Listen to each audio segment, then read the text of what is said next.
அஸ்வின்ஸ் இனிப்பு காரம் பேக்கரி மற்றும் செல்வ உணவகம். ஒரு லேடி வந்து கத்திட்டு இருந்தாங்க. ஒருத்தர் வந்து அவங்கள போட்டு ஹராஸ்மெண்ட் பண்ணுற மாதிரி ரொம்ப டைட்டாக பிடிச்சிட்டு இருந்தார். ரெண்டாவது டைம் பார்த்தீங்க அப்படின்னா அவங்க ரொம்ப பயங்கரமாக கத்த ஆரம்பிச்சிட்டாங்க. என்னை காப்பாற்றுங்க காப்பாற்றுங்கன்னு ரொம்ப பயங்கரமாக கத்த ஆரம்பிச்சிட்டாங்க. இரவு நேரத்தில் காம கொடூரன் கையில் சிக்கிக் கொண்டு காப்பாற்றுமாறு கத்தி கதறிய பெண் காவலரின் அலறல் சப்தம்தான் பழவந்தாங்கல் ரயில் நிலையத்தை பதற வைத்திருக்கிறது. சென்னை கமிஷனர் அலுவலகத்தில் பணிபுரிந்து வரும் பெண் காவலர் ஒருவர் பணி முடிந்து கடைசி ரயிலை பிடித்து பழவந்தாங்கலில் இருக்கும் தனது வீட்டுக்கு சென்றார். பெண் காவலர் சென்ற ரயில் பழவந்தாங்கல் வரும்போது இரவு 11:30 மணி ஆகிவிட்ட நிலையில் ரயில் நிலையத்திலிருந்து வீடு நோக்கி வேக வேகமாக நடந்து சென்றிருக்கிறார்.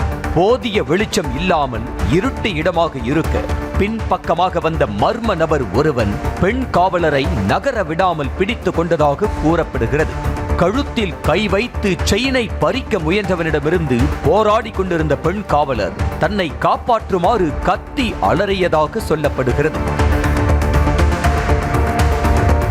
பெண் காவலர் சப்தம் போட்டதும் பயந்து போன அந்த மர்ம நபர் பாலியல் ரீதியாக அத்துமீறி பெண் காவலரிடம் ஆம்பளைத்தனத்தை காட்ட முயன்று அரக்கத்தனமாக நடந்து கொண்டதாக பகீர் கிளப்பப்படுகிறது.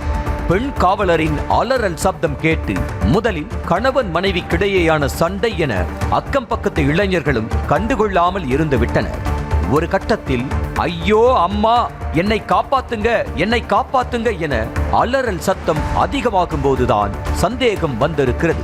இதனை அடுத்து உடனடியாக சுவர் ஏறி குதித்து ரயில் நிலையத்திற்குள் இளைஞர்கள் வந்து பார்த்தபோது அந்த நபர் பெண் காவலரிடம் அநாகரிகமான முறையில் நடந்து கொண்டு செயினை அறுத்தது தெரிய வந்தது. பெண் காவலர் கிடந்த அலங்கோலத்தை பார்த்து ஆத்திரமடைந்த இளைஞர்கள் தவறாக நடந்து கொண்ட மர்ம நபருக்கு தர்ம அடி கொடுத்தனர். இளைஞர்கள் பிடியிலிருந்து அந்த மர்ம நபர் தப்பியோட முயன்றும் கூட சினிமா பாணியில் துரத்தி சென்று பிடித்து துவைத்து எடுத்தனர். ஒரு லேடி வந்து கத்திட்டு இருந்தாங்க. ஒருத்தர் வந்து அவங்கள போட்டு ஹராஸ்மெண்ட் பண்ணுற மாதிரி ரொம்ப டைட்டாக பிடிச்சிட்டு இருந்தார். சரி நான் ஓகே ஃபஸ்ட்டு வந்து நாங்கள் வந்து சரி எதுக்கே ஹஸ்பண்ட் அண்ட் ஒய்ஃப் வந்து சண்டே தான் இருக்கும் அப்படின்னு நினச்சி நாங்களும் ஃப்ரீயாக ஓட்டோம். ரெண்டாவது டைம் பார்த்தீங்க அப்படின்னா அவங்க ரொம்ப பயங்கரமாக கத்த ஆரம்பிச்சிட்டாங்க. என்னை காப்பாற்றுங்க காப்பாற்றுங்கன்னு ரொம்ப பயங்கரமாக கத்த ஆரம்பித்தாங்க. அதுக்கப்புறம் தான் நானே என் ஃப்ரெண்ட்லாம் வந்துட்டு கேட்டில் ஏறி குச்சி ஓடி செக் பண்ணும்போது தான் பார்த்தீங்க அப்படின்னா ஒரு செயின் கற்றுட்ருக்காருன்றது தெரிஞ்சுது. ஆனால் இங்கேருந்து மேலேருந்து என் ஃப்ரெண்டே சொல்லிட்டா ஏதோ செயின் ஆக்குற மாதிரி தான் இருக்குது, அவங்க பயங்கரமாக கத்துறாங்கன்னு சொல்லுவோம். நாங்கள் எல்லாம் ஓடணும். அதனாட்டி எங்கள் ட்ரெயின்லேருந்து பக்கத்தில் நின்றுட்டு இருந்தவங்களாம் வந்தவங்கலாம் பிடிச்சிட்டாங்க. அவங்கள பிடிச்சி அடித்து தூக்கி மேலே போட்டாங்க. மது போதையில் இருந்தவன் இளைஞர்களின் அடியை பொறுக்க முடியாமல் மூர்ச்சையாகி கிடந்த நிலையில் போலீசாருக்கு தகவல் தெரிவித்து பிடித்து கொடுத்தனர்.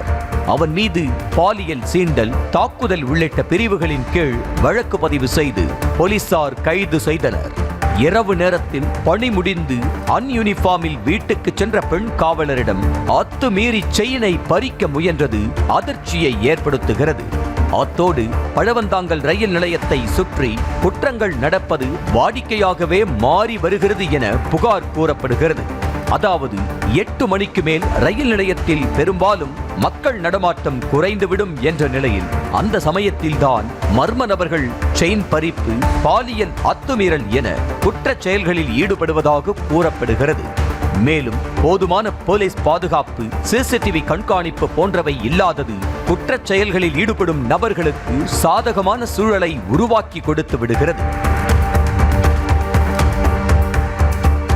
முன்பெல்லாம் இரவு பகல் என எந்நேரமும் 2 ரயில்வே போலீசார் பாதுகாப்புக்கு இருப்பார்கள் என கூறும் குடியிருப்பு வாசிகள் தற்போது அந்த போலீசாரும் இருப்பதில்லை என்பதால் தான் சகஜமாக குற்றங்கள் நடப்பதாக புகார்களை முன்வைத்தனர்.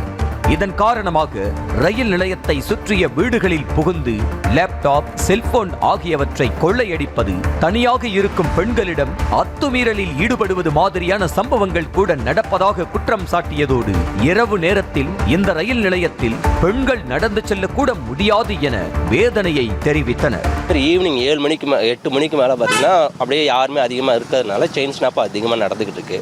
இதே வந்து ஒரு 3 மாதத்துக்கு முன்னாடி பார்த்தீங்கன்னா இவங்க ரூம்லேயே, இந்த பில்டிங் ரூம்லேயே உள்ளே பூந்து இவங்க ரூமில் லேப்டாப்பு மொபைல்லாம் எடுத்துகிட்டு போயிட்டாங்க.